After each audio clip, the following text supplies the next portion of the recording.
Və bu uzun müddətli belə bir strategiyadır. Sən qıza küçədə sataşa bilməzsən, bərabər imkanlar yaradılmalıdır. Yəni ki, bu maskulinlik hardasa itirilibdir də sən. İzlədiyimiz bu kadrlar Dövlət büdcəsindən maliyyələşən Mədəniyyət TV-nin efirində baş verir.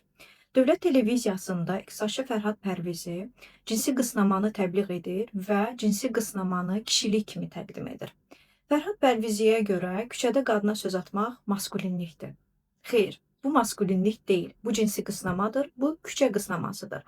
Və efirdə bu cür ifadələrin getməsi, təbliği və təşviqi bir cinayətdir.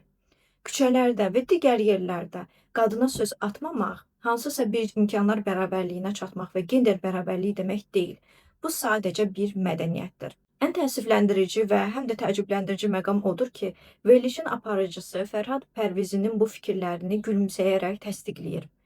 Bu isə əslində jurnalistikanın neytrallıq prinsiplərinin açıq şəkildə pozulmasıdır. Bu zərərli, qadınlara hədəfə alan fikirlər adı Mədəniyyət TV olan Dövlət televiziyasında gedir.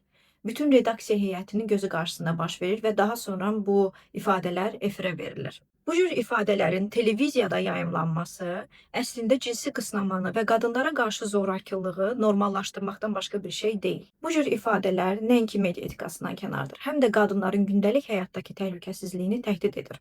Cinsi qısnama bir cinayətdir və media susaraq bu cinayətin ortağı olmamalıdır. Biz də susmamalıyıq. Susmamalıyıq ki, bu cür təhlükəli, zərərli fikirlər yayılmasın.